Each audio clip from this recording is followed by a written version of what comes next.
This is Kate Baconsale. You're listening to Baconsale.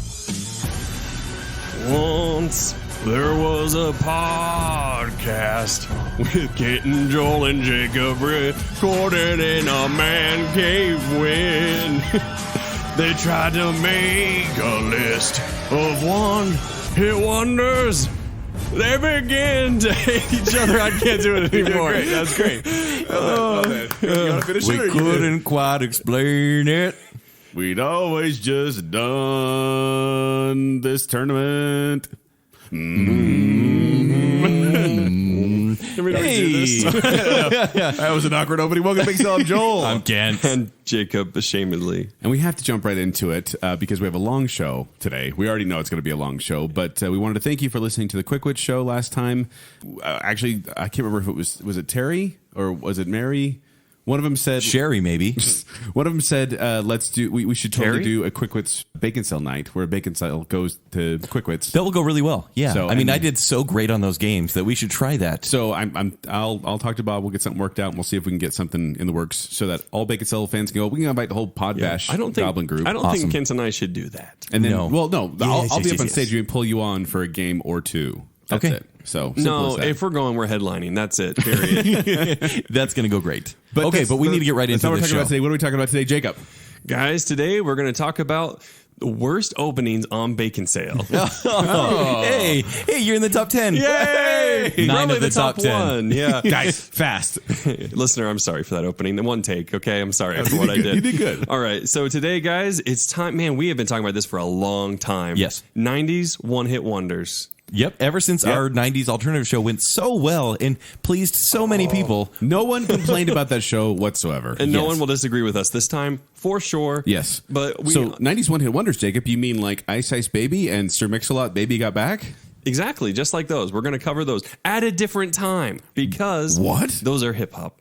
And we're going to Yes. have a special fancy bracket and a bacon bit for those. So we're rushing this, but we do need to explain the rules for the 90s pop rock alternative brackets. Yes, because alternative. You get it. the short version Yeah. is that we had way too many one-hit wonders to get through. Yes. And if you notice, we're talking very fast. We are. But we wanted to narrow it down to 64, and we could not do that with all these other R&B, rap, and hip-hop songs. Yes. So we decided we were going to put those in a separate bracket and keep this one focused on alternative, pop, dance, that kind of stuff. And thank heaven we did because it was hard enough to whittle down to 64. Oh my gosh, the stress before the show we can't get into, so let's just move on. Disclaimer, we know we missed some songs. We Yes. know we did. And we didn't miss them. Well, we didn't we include know we're some not including some songs, and we know it because we fought for a lot of these. I know I didn't get one in that I wanted. I know Jacob didn't get one they wanted. I know, Yep. No, actually, everyone Kent wanted got in. Yeah. Well, imagine guys, that. So, how'd that work? I don't know. But the way this works is we're going to have a 2 out of 3 vote system in the bracket, and you can actually check out the bracket at baconsale.com. We have a downloadable version that you can use at home. Yep. But we're going to battle 2 one-hit wonders against one Yes. each other. We're going to vote. 2 out of 3 votes means the song advances. And our criteria for voting, we're going to try to make this as clear as mud. It really isn't It's clear. in thirds. There's 33% is time relevance for the 90s. like how relevant it was when it was around. Yes, 33% is for the charting, how well it did on the Billboard charts. Mm-hmm. And 34% is personal taste. So there's a lot of subjectivity here, but we're What? going to Are you saying that we're more important? Our opinions than 1% more. only Yes. 1%? Yeah, but I also think it's fair because very when you fair. talk to people about these songs, they're like, "Oh, I hate that song." They're like, "But it did really well on the Billboard." "Oh, but I hated it." And it's like that's how you feel. That's how you rate here's these the thing. songs. Most of these songs are annoying, and you go, "Why would I let that thing win?" But the thing is, a bad song might win because it was that big. Yeah. And we're sorry. Yeah, when we say charted, we are specifically referring to the Billboard Hot 100. Yes. Which is what they base kind of, charting records on. Billboard Hot 100 is essentially kind of a catch-all because they have the Billboard Rock, the Billboard Country, the Billboard There's tons. Pop. This is the one kind of the catch-all, like if No, it Joel, comes to the public did eye. all of our songs, did they all make it onto the No. Hot 100? They did not. There are a few outliers, and those were a little more personal choices by you two. But U2 the band? Oh, okay. most of They these must have good charted taste. pretty high on the Billboard. And so Yeah. we were scientific about it too. I want to put that out there. Do you think Kent and I are going to vote for ones that charted really high on Billboard? No. Oh, okay. But also, I want to say we were scientific in the fact that we went to Wikipedia, the source of all knowledge and truth, and they actually have a long That's tallied Rotten Tomatoes, list Joel. You're mixed up. of one-hit wonders of the 90s and 80s and all the other ones. We started there. So we started with that basis, and then we branched out And on they've a got couple. most of them. They got most of them. But yeah, there were still a handful outliers. that we got on our own. Yeah. Guys, let's play. Let's do this. Can we finally stop talking so fast? Wow. Yeah. Man. Okay, are you guys ready? Nope. It's actually going to start with the most important matchup of the night. Okay. All right. Barbie Girl By Aqua, versus She's So High. by Tal Bachman. Tal Bachman. What a weird name. It's the thing about it. All So right. Barbie Girl was charted at number 7 on Billboard Hot 100. Came out in 1997. Yes. And also, so Tal Bachman, he did She's So High. You're Wow, welcome. That was pretty good. That was actually good. yeah, yes. Can I hear that again?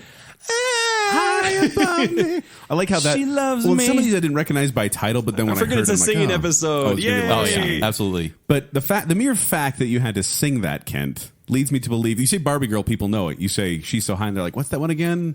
Tal Bachman, doesn't ring a bell, and then you just sang it. And it's like, oh, that one. And this one hit that number, doesn't happen with me. number 14 on that Billboard Hot 100. Yeah. Although, fun fact about Tal Bachman, he is Canadian, and he's the son of Randy Bachman from the Guess Who and Bachman Turner Overdrive. That is PTO. fun. That is And very he's a fun. former member of the Church of Jesus Christ of Latter-day Saints and went on a mission to Argentina.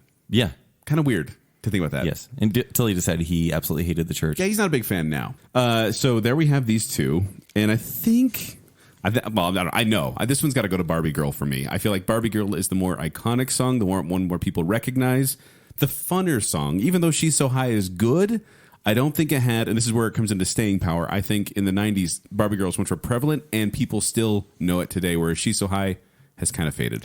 Can I go next? Oh, absolutely. All right. I'm going to go Tal Bachman, How did I guess that? and then it's up to you, Kent. But Thank you.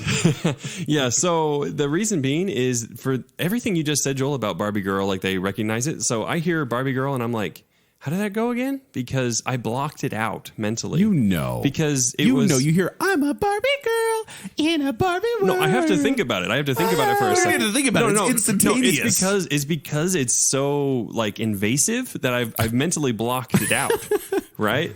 And so brick wall. But you can't just say these songs are annoying now because back then. I had the exact same opinion back then. And if they had just grown annoying over time, I wouldn't say the same way. But I never, ever, ever enjoyed that other than thinking, oh my gosh, I cannot believe that they've made like a children's rhyme into a pop song. And anyway, so no, Tal Bachman, She's So High. I do love the fact that the meaning behind She's So High, there's so much significance there. Like, he was trying to convince his stepbrother to date this girl. And so he's saying... When he's trying to get the girl to date his stepbrother. Is that what it is? Yeah, yeah. Well, because he's saying all these great qualities about her. And then he was like, oh, wait, maybe I am in awe of this girl. Right. So from what I understand, his stepbrother wanted to go out with this girl. And so he said, hey, go talk to this girl for me. So he went to talk to her for him. And then mid-conversation, he was like, oh my gosh, she's so beautiful. Why am I talking to her? Yeah. You know, how guys' brains sometimes shut Like, off. what a great concept for a song. It's going to Barbie Girl. Yeah! All the way. Could we just erase both of those and put two songs I want in there? No. Nope. It's over. We locked it in. Yeah. Kent's already played the music by now. All right, next match is What's Up by Four Non Blondes and Cumbersome by Seven Mary Three. Too little, too late, too black and too white. When a man had become. Yeah. All I see is the He-Man singing this bloody song. cry. And it's 122 million hits on YouTube. I actually like that dance remix a lot. I think it's hilarious. What's going on? So what's going on? When this song came out, because it was on the box, I'm going to reference the box and Laguna Beach a lot on this show. Yes, I can't believe we didn't bring up the box with Barbie Girl. Right, exactly. So I saw the song in the box. I thought Cher... Which song? The What's Up. Okay. Where they actually never say what's up. It's just what's going on. No, they changed it actually so it wouldn't match the Marvin Gaye song, What's Going On. Oh, okay, that makes sense. Yeah. I thought Cher was the lead singer because of her like kind of cowish voice. Cowish Yes, very cowish. Cowish? Kent knows cows, okay? Yeah, I know cows. Cowish? Cowish. It's a term. I just tried to. I'm singing this in my head. In love. That's not a cow. Don't let that stop you from trying, guys. And I said, moo, moo. So one thing that was interesting is Seven Mary Three, in a 2005 interview, the drummer said this song is a blessing and a curse, which we're going to find that to be the running theme for Yeah. most of these bands. Almost all these people were like, you know, it sucks to have a one-hit wonder, but at least we had a hit. So, for example, they actually said, they opened for Three Doors Down, maybe like 2 years into their popularity. 3 Doors Down used to cover Seven Mary 3 songs when they first started out. So like Yeah. they were the not popular ones, and then they just Do you know transcended where the them. name 7 Mary 3 came from? No. It came from Chips, the TV show Chips, the California Highway Patrol, the old one with, what's his name? They Eric had the two Estrada. cops. Yeah, Eric Estrada. But then they had Larry Wilcox, too, who's Officer John Baker. But apparently his call sign was 7 Mary 3. And so they called their band that. And Weird. listeners, since these guys are most likely going to vote against Cumbersome, I should tell you they actually have really good songs. Go listen to Lucky or Devil Boy. No, they're good. Water's Edge. He's assuming. They did. My Jacob's My. assuming on They us. did precede Creed in many ways, though. Let's be honest. I really like these guys. I still They're listen basically to them. Creed light. No, gosh, no. Don't. Oh, gosh, Also, take that back. The lead singer of Four Non Blondes, That made me queasy, literally. she actually stopped singing after the Four Non Blondes because she didn't really care for it. She started writing songs. She started doing magic with her top hat. She's written some of the most popular songs for like Britney Spears and Christina Aguilera and pop stars through the early 2000s. That's cool. Yeah, so she is very successful. Yeah. But yeah, I think What's Up is going to take this one pretty Yeah, easily. what's up? Sorry, Jake. Are you, Oh, you guys tried to make me think I had hope here. are you voting for 7 Mary 3 over What's Up? No, 7 Mary 3. Jake, taste-wise, Cumbersome all the way. For sure. But I cannot go against What's Up. Cumbersome is a lesser of the one-hit Look, wonders. What's Up is a really good one-hit wonder. I can't get around that. I really like 7 Mary 3, and so that's where my heart goes there. Next match is Achy Breaky Heart by Miley Cyrus's dad.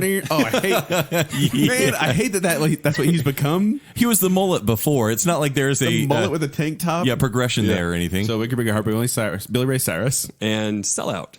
by Real Big Fish. Real Big Fish. Billy Real Big Fish.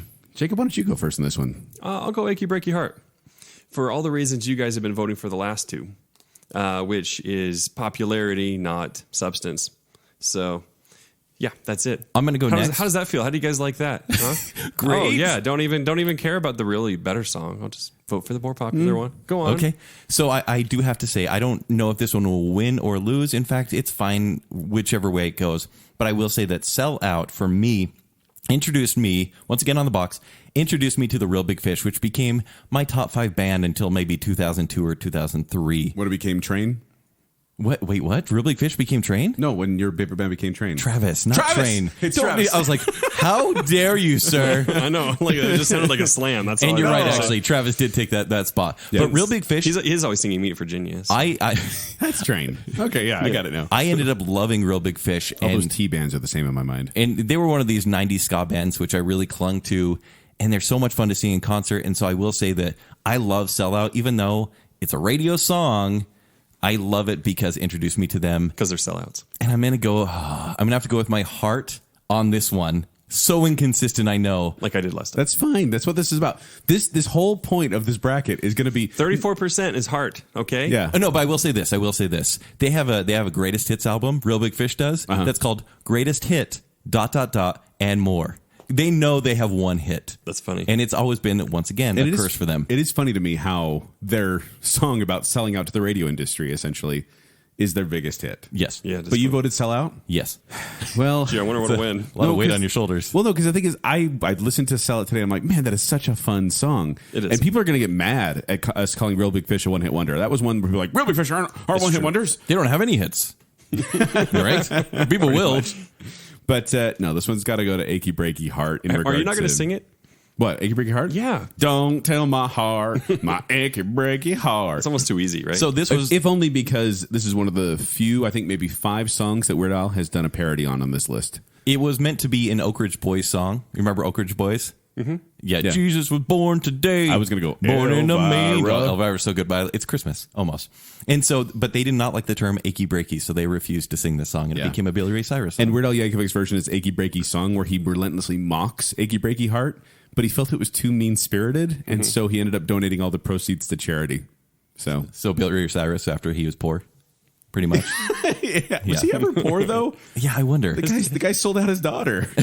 Oh, yeah, that's yeah, true. She brings in a lot of money for him now. So there we go. Achy Breaky Heart takes this round. All right. Next match is Unbelievable. You want to do it like it should be done, Joel? Yeah, unbelievable. Oh, whoop whoop. We're gonna edit that one right there. Yeah. But Joel has some personal history with unbelievable. Versus My Own Worst Enemy by Lit. Lit is your own worst enemy? I will It's swallow no my surprise pride. to I will me. jump on the I am ride. my Oh, own wait, wrong one. enemy. But that one, we should give a little sample because a lot of these, like I said, you hear the title, you're like, what's that Which, one? by the way, whenever I hear lit, I always want to say like suffocation, no breathing.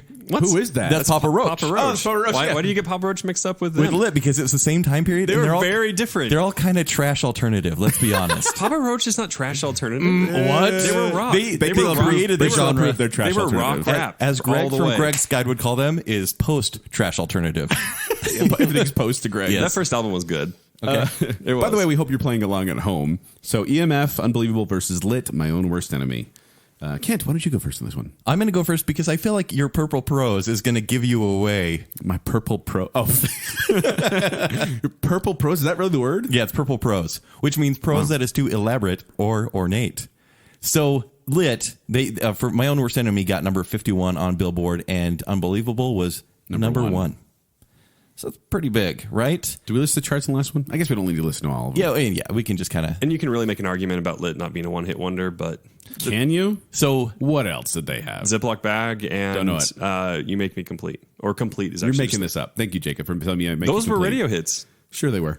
here's Same album. Here, I'm going to go first. Here's why I cannot vote for My Own Worst Enemy. Because the singer said the song was a combination of many, many incidents, and he's been in trouble with the law for public nudity. And so that when he sang the song in the studio, Yep. he sang it nude. So I was like, next time you listen to My Own Worst Enemy, just imagine the singer is singing it nude. Don't. Family friendly. I mean, people can imagine whatever they want, Joel. Yeah, but it really did. We've all been there, though, right? I Right? mean, that's not, yeah. I mean, What's funny to me is like whenever I look at these and I see the years active on these people, Yeah. and it's like Lit. It says 1995 to present, and I have to go Really? Yeah. But so you're voting for Unbelievable. Oh, One of the early which by the way, 90s that's greats. yeah. They're sampling by the way Andrew Dice Clay. He says oh, and he also says it's unbelievable. Can you tell us your personal story? Do you want to tell it now? Okay. Okay, save it. Save it. it? Because I feel like Unbelievable. You is think they're gonna going to move on. advance? Yeah. Please tell me. Please tell me why. They'll be in a hard you think matchup they're next gonna time. advance when the singer wasn't wearing any pants when he sang. go on. No. EMF. Unbelievable. Yep, me too. Oh, that's our first sweep. You're unbelievable. All right, next match is. No, that's not No, it. that was actually That better was it. than That the was it. intro. That was good. Oh, really? That's Yeah, not that was it. exact. I was spot on. I'm still sorry about that, listener. I loved it. All right, so Crash Test Dummies and Novocaine for the Soul. And Novocaine for the Soul, I really do like that one. I really, really do enjoy that one. It's the Novocaine. Yeah, the keyboard that starts for it the off. soul. It's so cool. It is Yeah, but cool it's not song. even theirs. It's a sample, which there was so many sampling. There's so much sampling going on in the 90s. But yeah, that opening has been that a identified drug as reference? Captain King's and the Monkey Timers Straightaway and Fats Domino's Let the Four Windows Blow. Oh, really? Okay. I feel like he just made up words right then. Yeah, the weird thing was I was doing my research because I have 25 pages of notes. I thought I had 24. I have 25. 11. But when I was doing it, I hear like they took this track from this and I go listen to it. It's really bizarre to go listen to these older songs and be like, oh my gosh, like the coolest part of this song is from a completely different song. So I mean, all the voices coming together in Novocaine for the Soul is really cool. Before I sputter out. And then everyone jumping in. Novocaine Yeah. for the soul. And So we're- much falsetto on this show. Yeah, we're giving a lot of love to A lot of falsetto and Novocaine one-hit for the wonders, Soul, honestly. but the truth is also, I think it's the second we've talked about that got a Weird Al parody of Headline News where he talks about Nancy Kerrigan and Lorena Bobbitt. And So not dated whatsoever. no, not at all. It still holds up the test of And time. the kid that got caned, right? Yes, Yes. the kid who got caned. Which, okay, can we talk about that song for 1 second? So we have in the real song, by the Crash Test Dummies, which, man, trying to get the Echo to play that was difficult. Can you play Echo, play. It just wouldn't do it. So you have the girl who has birthmarks all over her body. You have the boy who gets in a car accident, his hair turns white. The third kid, does he throw up in the church? He lurched. He shook and lurched. So I think he threw up and shook. But that's the thing is, it says they shook and lurched all over the church floor. But it's like they're talking. When I read the lyrics, it sounded like they were talking about other people. Joel? Yes, If I may, please. there's a missing fourth verse to this song. Is it the one Jacob sang? It is. Yeah, that's it. I went to the dark web for this one. Oh, no. Because in a live performances, sometimes the Crash Test Dummies will sing a missing fourth verse. Okay. And if you would like, I will sing it for you now. Sing Please it. do. Nice. This is the fourth. Like, okay, look. Should've This opened with may this. have been on Yahoo Answers, so it may or may not be true, but there are actual lyrics written out. You ready? 'Cause Dan, this kid named Scott Bale, got to keep his tonsils in a jar for show and tell, but when he went to bring them, his mom had thrown them out in the garbage. He couldn't quite explain it. She wouldn't let him keep them. A kid getting his tonsils out? Yep, it's about a kid who tried to bring his tonsils to show and tell, but his mom threw But him what out. does that have to do with the kid in the Yeah. church? I don't How is this understand related? that. What does that have to? What does any verse in that song have to do with logic? But everyone had kind of a story. That one's just like He wanted to show his Well, tonsils. no, that's the story. It's just Yeah. a self. But they were always wanting to be on encapsulated story. time wherever they go, and then he goes to church, and then he throws up on the church floor. What's up with that? Yeah. Anyway, So- Crash Test Dummies takes this one for me. I mean, I went to the dark web for these guys. They definitely It win. was worth it. Yeah, me too. Yeah. Clean sweep. Crash Test Dummies. All right, next match is As I Lay Me Down, Sophie B. Hawkins. tacos. I think it's We Love Tacos, right? Which that's the weird thing is that It's not came what out she's that saying came out in to 1995. So Well, I haven't said the opposite one I know, yet. but early internet, and yet every kid I talked to, every person I talked to when they were a kid called it the taco song and thought it said "We love tacos" in the background. How does that happen without internet and forums and Reddit? Because people just get words wrong, and they couldn't. They But couldn't everyone fact check thinks back then. taco? Yeah.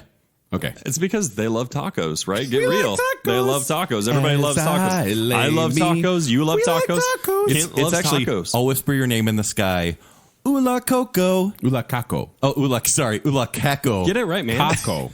Caco. Kahkoh. And what's Okay. Sophie B. Hawkins going against? I like Cole's Cash. Stay by Lisa Loeb. My gosh, You she is say- not a one-hit wonder. You talk so all the time. Oh man, that's a good one. So And Lisa Loeb hit number 1 on the Hot Billboard. And Oh, Sophie- with I Do? And I do cherish you. That is not it. And then Sophie B. Hawkins got number 6. yes. Of course, she had another hit too. Fun fact about These What's are that one one-ish called? hits. What's that one called? Something about I don't know rivers and something. I don't know. Rivers and something? Yeah, like when you block up a river. I don't remember what it is, but yeah, water blocking thing. yeah, water blocking. Water thing. blocking thing. Water I blocking- wish I was your lover, right? darn. lover. Is it darn? Darn. I wish I was your lover. So, and when we say one-hit wonders, there were a couple of these.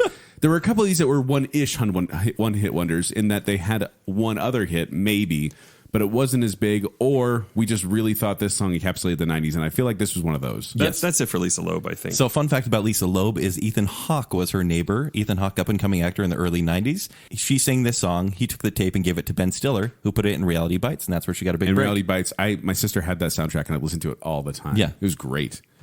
This is actually a harder one for me. I Because, listened to both of these, and it stressed me out because I like both songs. Yeah. But, oh, man. I don't know which one I'm going to do. I don't know. It is tough. It is a tough one. Okay, I'll All say right, this. Joel. I'll say this. Maybe Kent should go first. He hasn't gone first yet. Oh, yeah, go. I've gone first a lot. Have you? Yes, but I'll go first. I think I prefer As I Lay Me Down as a song, but I'm giving it to Lisa Loeb Why? for the 90s influence because most people probably wouldn't even really know who Sophie B. Hawkins I'm only is. hearing negatives. No, bad. I'm giving it to Lisa Loeb. She's going to stay in the bracket. Jacob, I'm with Kent. I'm with you. Lisa Loeb. Yeah, Sophie B. Hawkins, I'm with bless her you. heart. What She song wrote is wrote that? this song about in memory of her father and talking about how she'd like to see him again one day. Is his name Kako? But her song was featured in Dawson's Creek, Party of Five, and one of my worst hated movies of all time, Now and Then. So negative points. You hate Now and Then so much. Whereas I was going to say Lisa Loeb has acted in such films as House on Haunted Hill, Fright Night, Hot Tub Time Machine 2, and Helicopter Mom. She was in Fright Night? Apparently. That's what this says. What was she? Who was she? I don't know. Was she playing herself? Maybe. I'll do more research when we get She to actually the looks next round. Why exactly. can't you do more research on this, She looks Joel? exactly the 25 same as she did in pages. 1991, which Oh, is yeah? weird. Yeah, Yeah, she made a deal with the devil. it's those cute glasses. So, Lisa Loeb, Lisa you Loeb stay. moves on. Oh, Lisa Loeb glasses. Nice. Have you guys ever heard that reference? Yeah. Like that's like a thing. Like No, she makes her own Yeah. glasses now. Like she has a line of them. and she should, right? Yeah. I mean, she's a cultural influence just for her stupid glasses. man, You stay. All right, next matchup is Counting Blue Cars by Dishwalla, which Joel really likes that song. He's talked about it quite a bit. And One of Us by Joan Osborne. Or Now, was it by Joan Osborne? Tell me all your thoughts of God, 'cause I really like to meet her. What? This song is controversial. I shall play it on the radio. What? This is controversial. My parents still like it. I shall listen to it too. Are you good, Joel? Are you good? I'm good. I feel like there's a theme here because the next song is what song? What if God was one of us? Which One of Us. apparently doesn't offend you. No. Well, it wasn't that it offended me. I was bugged because, so Counting Blue Cars by Dishwalla, which, by the way, their name comes from a Hindi term for a person providing satellite TV to a neighborhood. That's what Dishwalla means. My gosh, that That's makes a me lot of like them more, significance, honestly. honestly. But Counting Blue Cars was one of those. I've never liked them this much until like I this think I moment. said to you guys, it's nothing but fuzz and mumbling. Like, honestly, outside of the chorus, that it's just kind of this. It's true. There's no distinguishable melody. I don't know. I don't really have that problem. There's no distinguishable melody. There's no distinguishable words. And then it gets to the chorus, Like and it's people often do. and it's like, oh, Yeah. hey, God might be a woman. Ooh. And I'm like, that's just stupid. Like, it was a stupid song. I never liked it. Is All it right. stupid? Now we're going to let Kent play. Whereas One of Us, I felt like was thought provoking and even emotional. Like, I felt like this person really just trying to come to grips. Sure, Joel, but And thinking of someone, just as, if God were a person just trying to go home and sad, just like the rest of us, it really kind of gets you that kind of in the heartstrings. Like, whoa, yeah, that's deep. have you heard Really? Laughing With 'Cause by this makes me Regina feel Spektor? weird. What? Laughing With, the song Laughing With by Regina Spektor? I have not. I'm going to play it for you, and it's very reminiscent of Joan Osborne. Thank you for wasting our time. And with that, It's a great song. Everyone that knows that, the 4 people that are here that understand that will love it. I will say that Dishwalla, they charted for 48 weeks on the Billboard Top 100. Wow, good for them. And the song hit number 15. 15, whereas One of Us hit number 4. But 48 weeks, the better That's a part of long a time. year. That's a and long time. they're named after someone that provides satellite to a neighborhood. in Hindi. I think I have to vote for him just for that. All right, you're voting for Dishwalla? Yeah. I really want to vote for Dishwalla because it will make you so mad. Here's the thing about Joel. One of Us, It's Joel, not gonna is like advance. it always creeps me out as a kid. Like the lyrics. I'm What like, did? what are you trying to say here? What did? One of Us? Oh. Right? It's like, what if he was one of us? Like, what the crap sense does that make? No, it's like if there were a deity type being just wandering among us, living with us, and they were running the place, but they couldn't let anyone know or something like that. That's how I always pictured it. Yeah, that It's a was pretty me. daring song in the 90s to release a song like that. Like, yeah, God is good. When like Nirvana has Lithium, like that's probably released the month before, you know? It is kind of funny that we have 2 songs. One is calling God a woman, and the other one is saying, "What if God's just here on Earth?" A guy on a bus. Yeah, right? yeah, a guy on a bus. Yeah, It's Joan Osborne all the way. Yes. Joel, I feel like you're going to go Dishwalla? I already voted. All right. I almost wish you'd done it just to make him mad. No, I did that before on other bracket shows, and I'm going to try to keep Joel happy. Thank you. All right, next matchup doesn't really seem fair to me because I like the one you guys aren't going to pick. How do you know? Because I know you two. And you keep voting with rules and objective logic and weird stuff. All right. We're trying to be as objective as possible, but even though subjectivity is going to win, especially near the end. All right, next is They Might Be Giants versus They weren't a Hanson one-hit wonder. Mbop. Bop, bop, bop, do bop, do it up, bop. Wait, Jacob. What did you think the words were? No, it was No, it me. was I Ken. said I thought they were badooba-scop bop because I thought he was scatting all of a sudden, but it's badoobadop. Yeah. Badu, yeah. Yeah. Said, oh, yeah. In an bop, they're gone. Yeah, yeah. Plant a seed, plant a flower, plant a rose. You can plant any one of those. Keep planting to find out which one grows. It's a secret no one knows. Which is perfect lyrics for a bunch of teenage girls. And their fans. Right.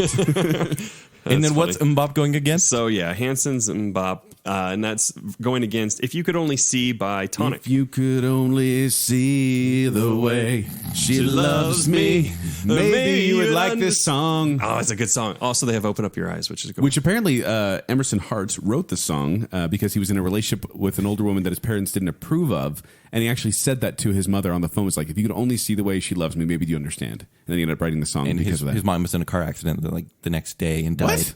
Probably. No. It seems like it's a perfect I was ending like, for I the didn't story. read that. They were your parents, Kathy. Oh, I forgot that I mentioned, like, I actually wrote down how many studio albums these people made. And so, like, Tonic has 5 studio albums. Wow, really? Yeah. And that's not even, Hanson's still going, though. Hanson's got 6 studio albums. Yeah. So And I own Tonic, them all. Jake, get this. Tonic, number 11 on Billboard, stayed on the charts for 63 weeks. Heck yeah. Dude, But it never cracked the top 10. Almost cursed there. Hanson Hanson hit number 1. nominated course. for 2 Grammys. And here's the thing about Mbop. I think the three of us probably hated this song. Can you say that with a straight face? Here's the thing about Mbop. Here's the thing about Mbop. I think the three of us, because we were, late teens at this point when the song came out, maybe 16. 97 is when it came out. We all hated this song, right? No. Because, You met liked Joel, it. right? I liked it. I like happy fun songs. here's the thing. They were cute girls. This was this is probably the most successful song that we have in this bracket. Overall, yes, probably. Yeah. And critically, even like all these magazines, like all these music publications, loved this song when it first came out. We look back at it and go, really? Yeah. But everyone loved it. And the lyrics are pretty dumb. Well, and this song it's a actually catchy came out. melody. There's just no getting around it. This song initially came out in 1996 on their independent album Mbop. Original. But it was a slower song. It didn't have the strong of a beat. And then the Dust Brothers got a hold of it and said, let's kick this up a notch. And they added more drums, made it a faster pace. And that's when it became a mega hit. Really? Mm-hmm. Wow. And I've listened to the slower version, and it's true. It's much better beefed up. So, If You Could Only See by Tonic, right? Guys, right? Joel? Guys? Mbop. There's a song I would listen to now, right, Jake? If you could only see, right? Yeah, I would listen to that now. Yeah. Whereas I would never really, except for today in the car when I blasted it over the radio. You can't listen to this song and not be happy.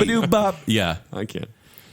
it's got to be Mbop. I'm so sorry, Are Jake. you giving it to Mbop too, or are you giving it to you if you can see? You know, I have a little extra sentimentality about Tonic because Do you like gin and tonic? also that, yeah, but high school memories and whatnot, and there's a lot of them connected. So I'm giving my heart vote to If You Could Only See. Right. And I've It already said typed in Mbop into the thing here. It so. said that heart votes aren't going to count for much in this show. Well, but We'll try. I want to thank you two right now, though, for letting this advance at least one round, because if it didn't, my sister-in-law was going to murder me in my sleep. Murder Oh, yes. you over Hanson. It's gonna Trust me, we'll talk about it later. Yes. it's gonna advance again too. We'll see. All right, next is Cotton Eye Joe Been adding bed for Cotton Eye Joe. I've been married a long time ago. and versus Blue. I'm blue. Da ba dee da ba da ba da bee da ba da ba da ba ba ba. Are you guys doing That's the whole Minions? song. Stop. It was Quit doing Minion It was impressions. 90s Minions. So actually, I printed off the actual lyrics for Cotton Eye Joe, not this song, but the original song, which goes back to the Civil War, I think. Mm-hmm. And it's ridiculous. I mean, I can't even really read it because his eyes was crossed and his nose was flat and his teeth was out. But what of that? I can't do it anymore. It just keeps going. It's an old folk song, and here's the way to tell it apart, folks. Cotton Eye Joe is the Rednecks remix. Cotton Eyed Joe is the folk song. Now you know. Now you tell the Very, difference. very important. and knowing's half the Subtle, battle. but important. Cotton Eye Joe. Which I thought these guys were redneck hillbilly I'm not types. sure which one you guys are going to pick. Do you know where they're from? Sweden. Really? Rednecks are from Sweden. That's funny. Terrible dance Not only moves are that, coming out of but Sweden. in It 2012, makes so much more sense, actually. in 2012, they dissolved the concept of a permanent band and decided they were going to have a group of For people everyone? for rednecks. It was just a group of people, and every concert they'd select one female and three male performers to do that concert. But it's a rotating band now. There's no original members. It's just a name now. That's Kinda weird. Isn't that weird? Boo. And then on the other hand, we got Or Eiffel, Blue. which you want to guess where they're from? Sweden. Italy. Really? They're Italian. And Eiffel 65, they chose the name randomly on a name generator.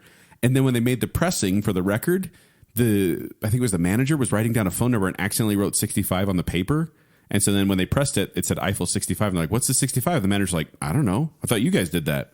So Eiffel 65 was a mistake. That's funny. Yeah. That's a good story. Eiffel 65 was a mistake. That is a terrible band, a terrible music video. No, you're talking with about the Houston. That was last round. The music Last video round. was terrible. It was that blue They're trying to CGI. save Jeffrey J from the aliens, Zorotl and Sayok 6. No. Speaking Also, of 6, it hit number 6 on Billboard. I know why Kent's not going to vote for Blue.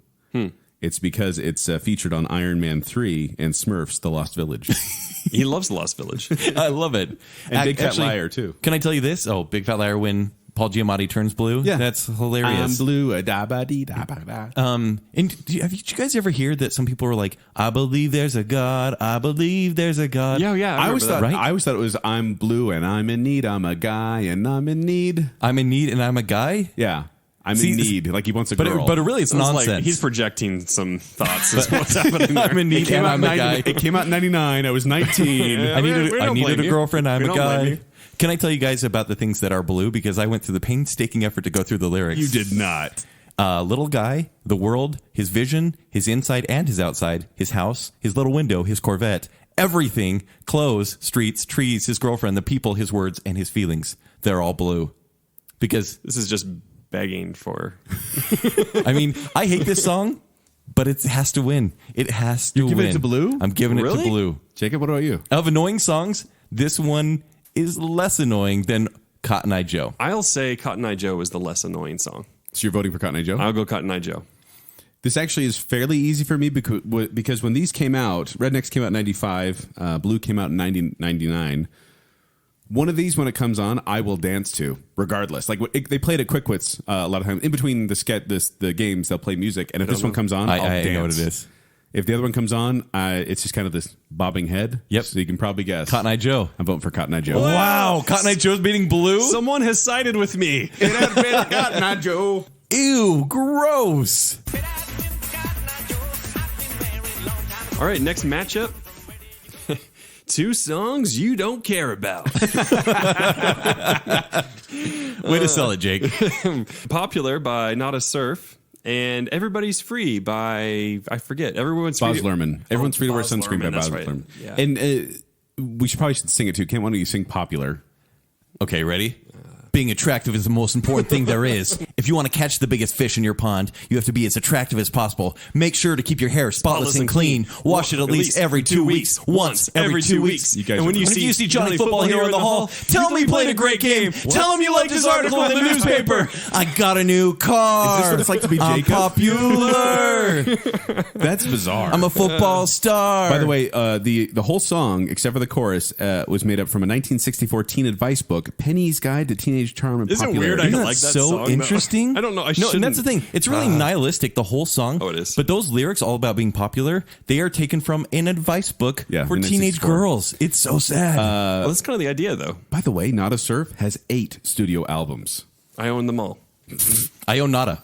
Hey, right? There's no doubt in my mind this has got to go to Everybody's Free to Wear Sunscreen Well, by then Boz how does that Lerman. song go, Joel? Ladies and gentlemen of the class of 97, wear He's got the nuance down. sunscreen. Which people fought about that, by the way. They're like, no, I said 99. No, it said 97. There's actually 2 different recordings. The original came out 97, but then when he re-released it as kind of a single, it became Class of 99. And it's a series. That one actually comes from, let me look it up here. A Chicago Tribune column by Mary Schmitz. There you go. Yes, a hypothetical commencement speech. And it's a series. It's just a series of advice set to a beat, and then they add in, which I didn't know this. This was actually surprising to me. So they add in a remix of Romeo and Juliet's "Everybody's Free," the choir thing. Yeah. which is actually in Romeo and Juliet. That is a cover of "Everybody's Free."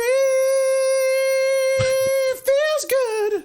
Which I like that song. I had no idea it was connected to this song, so that makes me like it even more. Not less? Are you sure? Yes.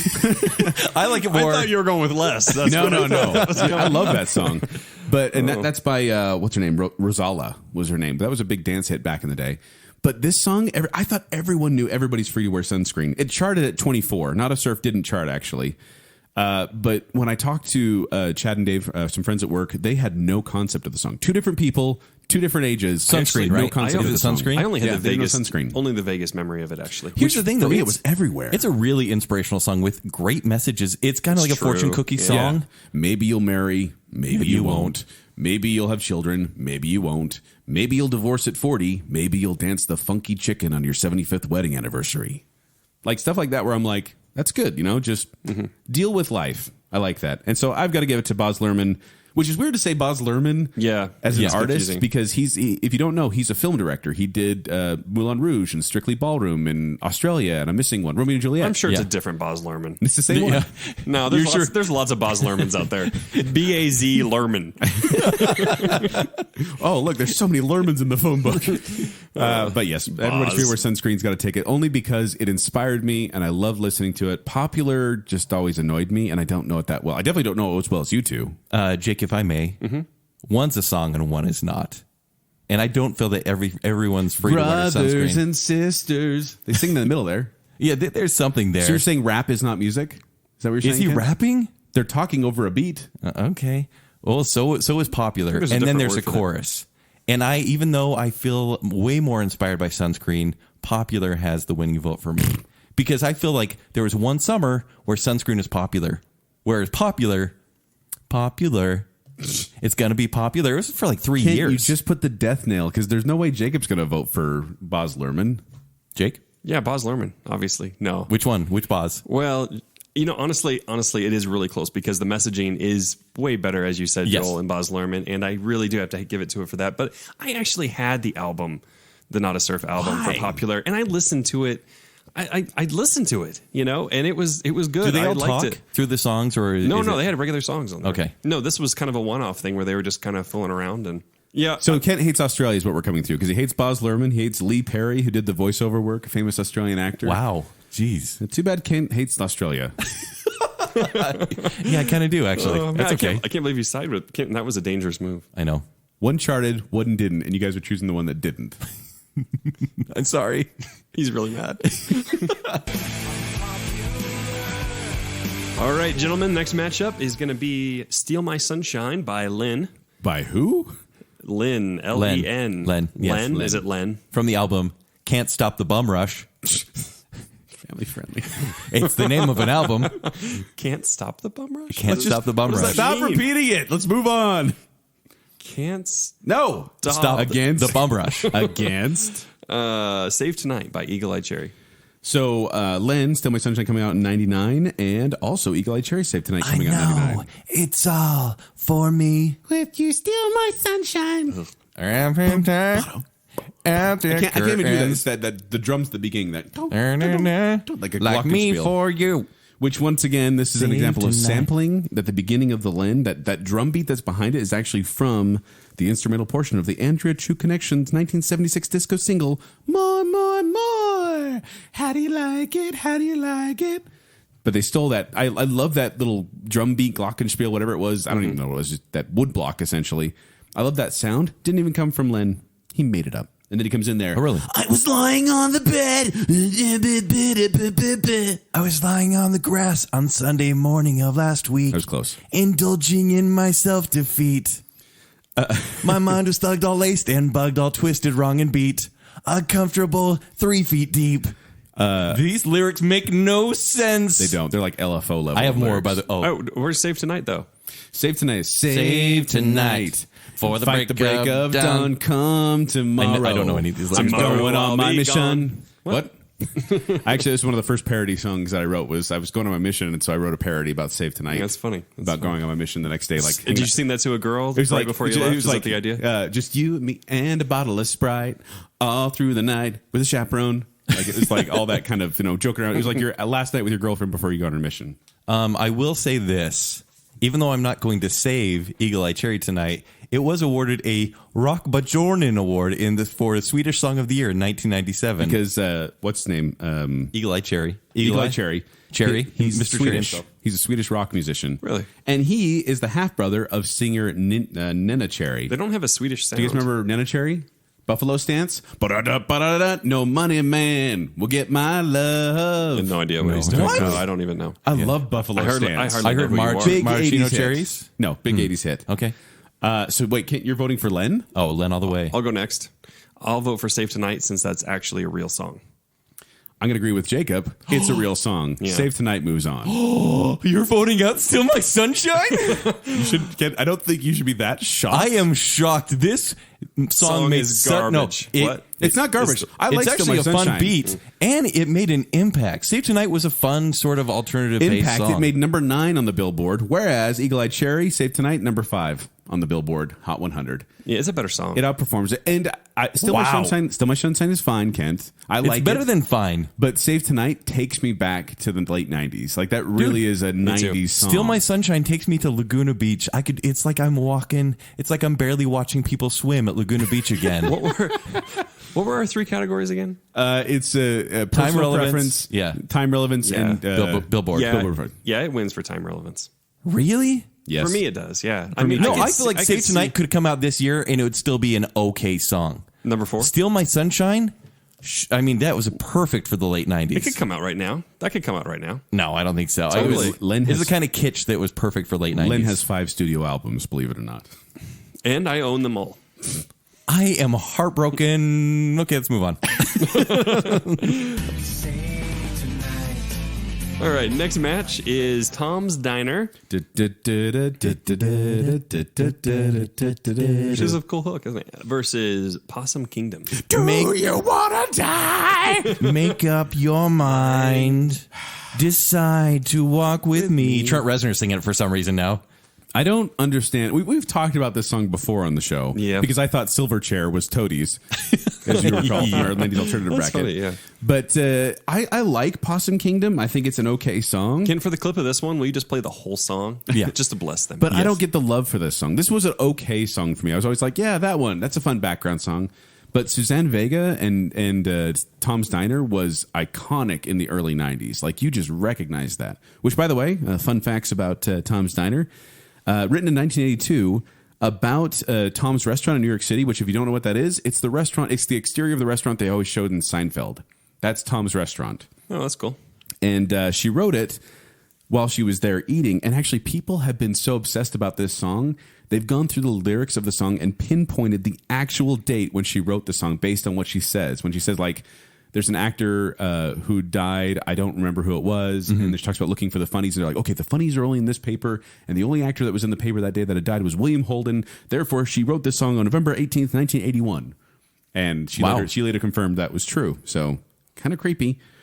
Also, she wrote that song, Tom's Diner, originally in 1980. Well, she wrote it in 1982, but it was first released in 1989. Yeah. And it was a slower kind of a Didn't really go anywhere. ballad. Didn't go anywhere.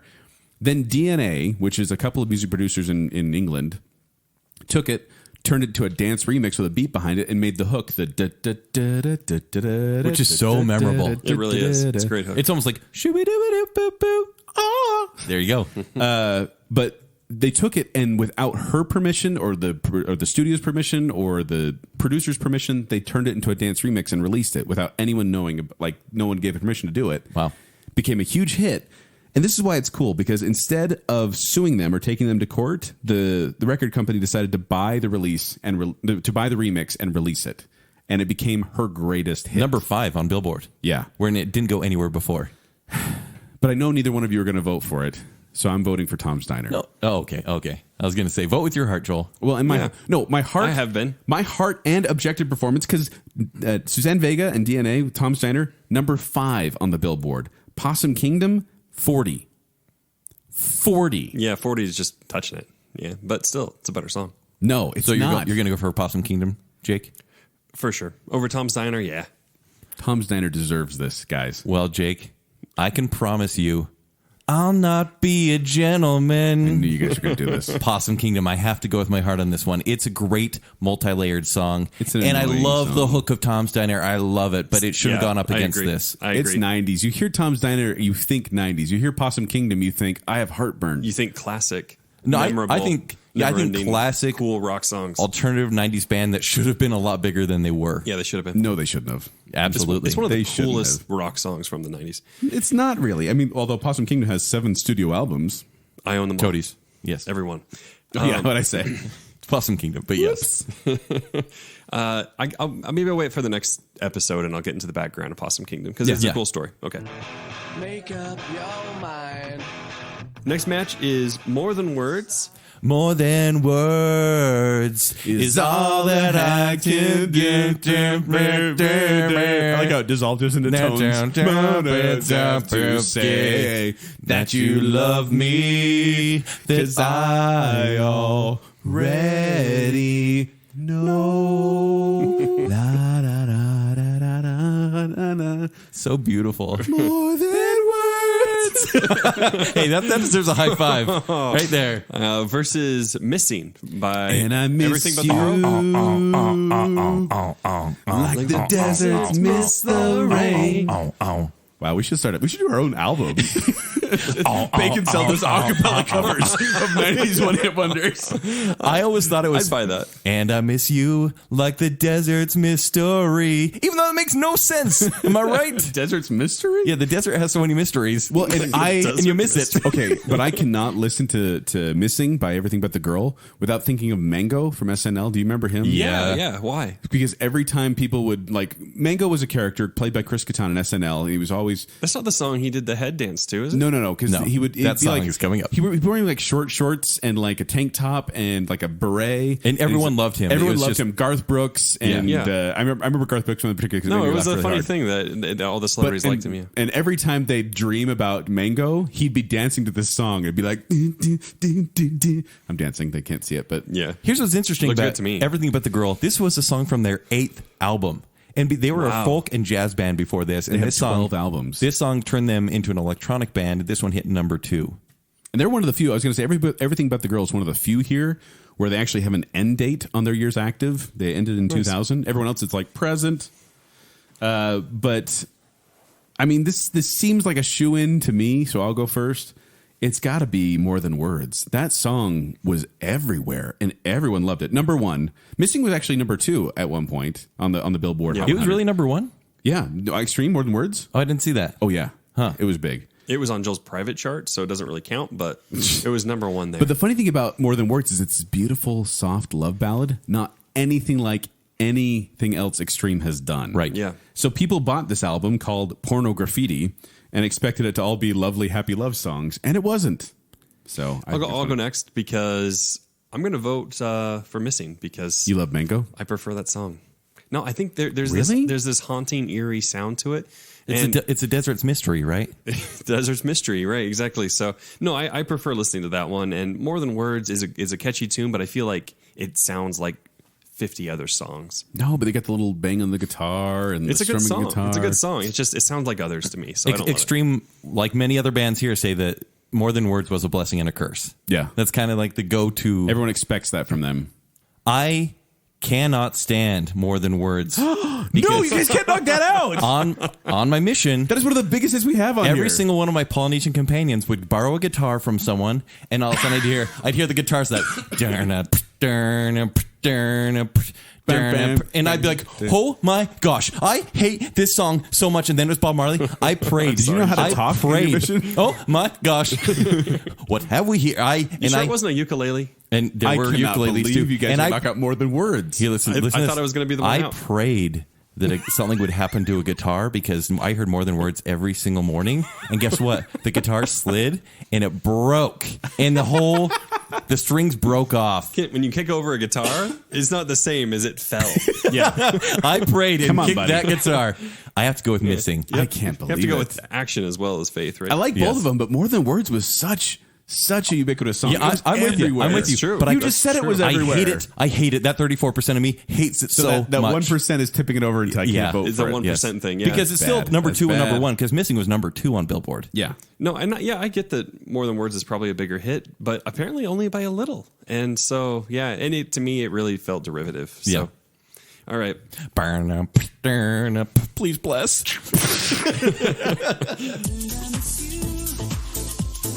All right, next match. I'll fit it in. Make it easier. What is love? I can't hit the notes, though, but right. What is love is the next one. Are you sure? Yeah. What is love? Baby, don't hurt me. Oh, there it is. Don't hurt me. Dance, Chris No Kattan, more. dance. Do you imagine like Will Ferrell and Jim can't see our Carrey heads in right that now. one where they're Yeah. I mean, it's the Roxbury Boys. What is love? And then what do we have that against, Jacob? Don't Want to Fall in Love. Don't wanna fall in love. No, this is the one from Hercules. Just like a knife. Yeah. You make a knife feel good. I'll fight you to the end. Joel really likes this song. I tried to kick it off the list. This song, the Don't Want to Fall in Love one, really stuck out in my memory because in the video, Jane Child is the artist, and she had this really punk rock look where she had like a flat top, Jacob. You're paying attention here. So flat top, you got to I'm doing visuals, and then long dread braids, and then a nose chain that went from her nose to her ear, and she was just punk rock, man. Basically, me in high school. But she wrote, produced, and performed the synthesizer by herself on the entire album. Like this is all her, and it reached number 2 on the Billboard Hot 100. Hadaway's "What Is Love" only reached number 11.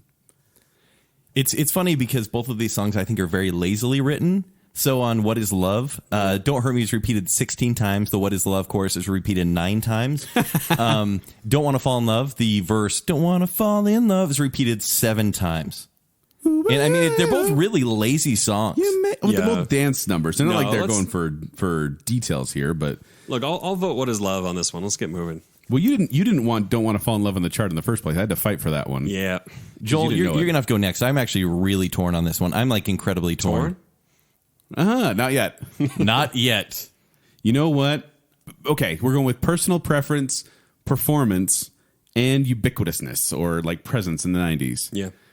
But I feel like Don't Want to Fall in Love is 1990. I want to vote for Don't Want to Fall in Love because I really do like that song. But the fact is, it's one of those songs I forget about occasionally, and I listen to it, I'm like, oh yeah, I love that song. Yeah. And it feels like a late 80s sort of song. I'm going to forget about it the moment we move past it in a bracket. Whereas I'll never think of it again. What Is Love has stuck around for a long time, and I got to vote for What Is Love. I agree. So it's a sweep? Wow. Yep, it's a sweep. Why did you fight so hard to have that on the bracket? Because I didn't know it was going to go against. All right, next matchup is songs that I like. First is The Impression That I Get. Never had to knock on wood. But it hasn't happened yet. That's close. Is it? Probably. But I'm sure it hasn't yet. Oh, man. But I'm sure it isn't good.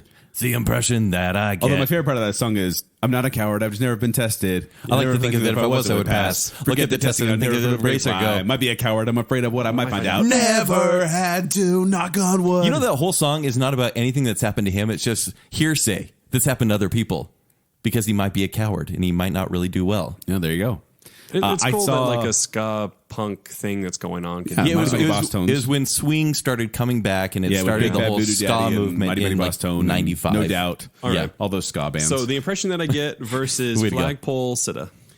It's no surprise to Harvey me. Danger. I am my own worst enemy. No, that's not it. Paranoia, everybody's coming to get me. You say you never met me. I actually did hear... These are both catchy songs. No, they are. But Mighty Mighty Boss Tones, I did just hear recently live. They were on Jimmy Kimmel Live, and they sounded terrible. His voice is shot. Dickie Barrett, his voice is shot. But it's kind of this thing. It basically sounded like he was gargling razor blades back then. So no wonder.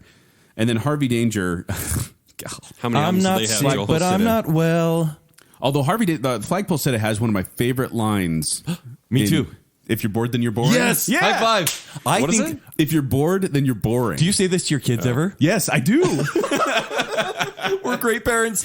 Like when people are like, I'm bored. And I'm like, you're only bored if you're boring. Exactly. And I took that as, if you're a fun person, you can have fun no matter where you are or what you're doing. You can entertain yourself or entertain others. I don't even remember that line in the song. Because if you're bored, then you're boring. Oh, yeah. Yeah.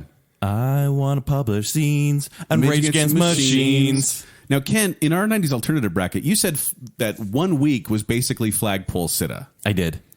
What did you mean by that? I think I was being a little derogatory towards Flagpole Sitta because Sitta, because I felt like it was so kitschy that it was a one-hit wonder. 1 week to me feels like a one-hit wonder from Bare Naked Ladies. Okay. Right? That's what you meant. Okay, that's what I meant. I don't know. I wasn't in your mind. But I got to give this one to The Impression That I Get. That song pumps me up and gets me like ready to party. Like I love that Impression That I Get. It's one of my favorite songs possibly on this entire list. Wow. Yeah, I really, really enjoy it. Flagpole Sitta was fun, and I really like that line, but it didn't quite have the same grab. I didn't think. I feel like the intro for the impression that I get is so good, and then I get bored of the song halfway through, and I just don't really care. I don't mind skipping the song. I feel like there's few songs more 90s on this list than Flagpole Sitta. And actually, Harvey Danger, pretty good band. Like, their other stuff is good. You I mean feel like Flagpole their 3 Sitta. studio albums? Indeed. Jake, it's up to you. You know, this is actually really close for me because they're both excellent songs and they are cool bands. Not great. Can I bring this up just to help sway you one way or the Let's other? hear it.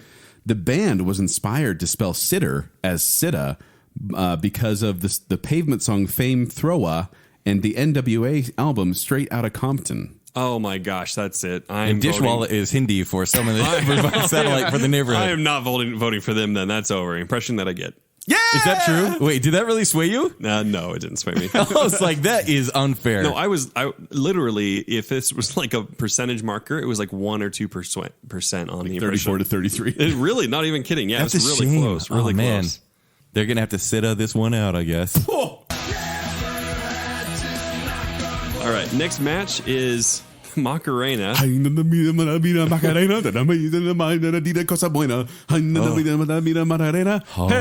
Macarena.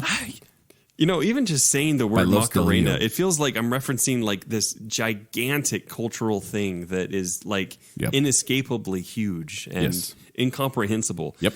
All right, so they are up against The Way by Fastball. But where are they going without ever knowing the way? Anyone can travel paved with gold. Cut and go. Is it Paved with gold? Paved with I always thought it was cut and go. No, paved with gold. Huh. It's always summer. They'll never get home. And just think about it, the meaning of the song, paved with gold, it makes sense. Yeah, I don't know. it's the Now way. that you know yeah, the song. by the way, the song "The Way" is came when the front man read about an article that described the disappearance of an elderly married couple, Leah and Raymond Howard, from Soldado, Texas, who left home in June 1997 to attend the Pioneer Day Festival at nearby Tempe, Texas. Despite Layla's Alzheimer's and Raymond recently recovering from brain surgery, they were discovered 2 weeks later dead at the bottom of a ravine near Hot Springs, Arkansas, hundreds of miles off their route. The lead singer says it's a romanticized take on what happened. He pictured them taking off to have fun like they did when they first met.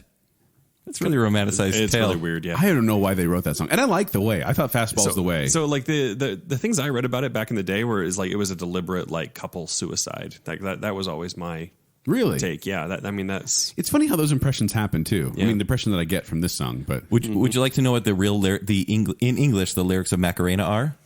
Give your body some joy, Magdalene, because your body is for giving joy and good things to it. yeah, it was Magdalene originally, but they changed it to Macarena. Macarena spent 14 weeks at number 1. 14 weeks, and is VH1's number 1 one-hit wonder. Yep.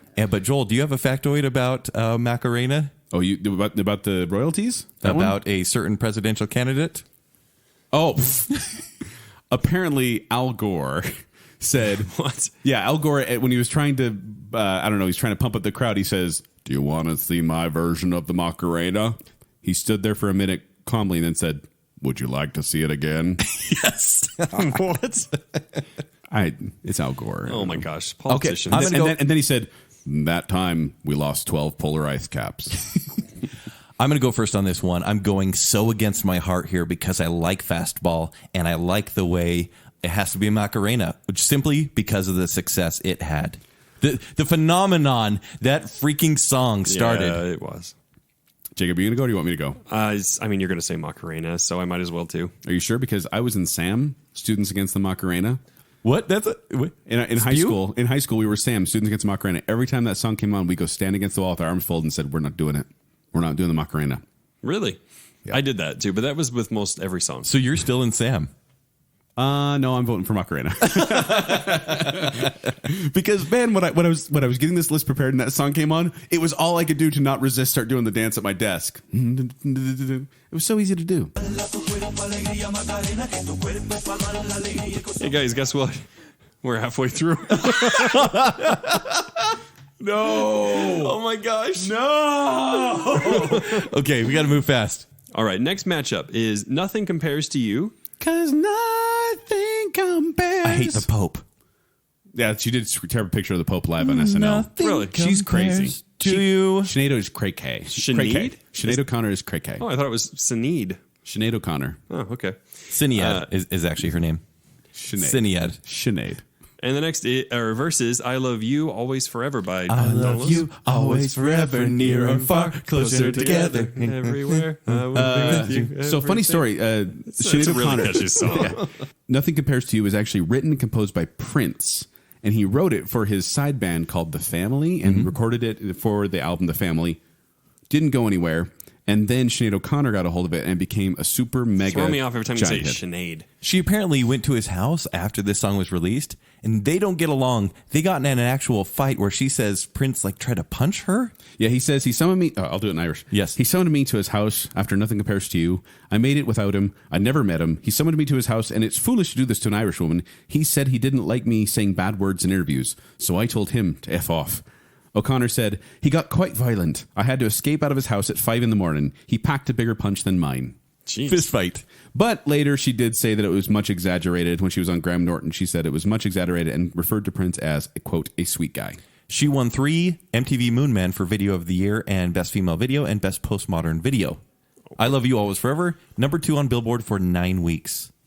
Yeah. I Love You Always Forever. And I remember that one was on 90210. That was when we went really big when it went on 90210. I have no idea which one I'm going to pick.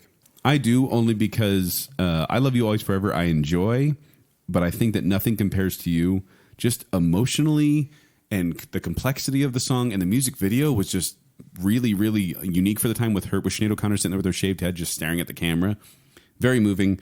I got to give it to Nothing Compares to You because I think that's one of the best songs we have on this entire bracket. Whoa. Maybe not one of my favorites, but one of the best. Oh, so you're not favorite at all? No, I like this one. I actually a lot too, but I just feel like this song is a solid song, regardless of when it was released. See, this is one of the few that I didn't really care to listen to as I was going over the playlist. What? Yeah, I don't like this song at all. Whereas, like Nothing Compares to You? I Love You Always Forever, even though it's really poppy and kind of shallow, it's a better song. It's like the Marvel. Okay, I understand. It's just the Marvel. Yeah, actually it is. And in that way, I'm going to let it win. I think that's actually in the soundtrack for Thor Ragnarok. It would fit, honestly. It really would. Yeah, it would. The Hulk and Thor I'm looking at each other. I'm going to go with Donna Lewis, even though she's far less memorable, but this song is far better. Like Sinead O'Connor is a household name. It is, but She was in Saved by the Bell. number 2 for 9 weeks. Well, she wasn't in Saved by the Bell. Screech at one point used an my alias. house. Sinead O'Connor. Everyone knows Sinead O'Connor. No, they don't. Tori Spelling was in Saved by the Bell, and I Love You Always Forever was it played 90210? on 90210. They don't even know it's pronounced Sinead. Like, that's a It's weird Sinead. Most people do. Hermione. No. Jake? Joel's actually convinced me. It is a better song. Yes. I like that. I like both, actually. I like both songs. But yeah, Nothing Compares to You does have some really emotional depth, even though it is written by Prince, apparently. Hey, Prince is a good songwriter. He is a good songwriter. Weird dude. All right, next matchup is No Rain. All I can say is that my life is really plain. Yeah, that's Yeah. good. Yeah, No, by man. Blind Melon. That's all you got. Well, we got to hurry, Jacob. Remember, we're halfway But it through the was show. going so well. Versus Lullaby. Everything's gonna be alright. Rockabye. Rockabye. I have a distinct memory of that coming on the radio and me going, ugh, and like changing the channel. Because it's like, I'm hitting going to it. read some poetry to you, and like Sonny and Cher.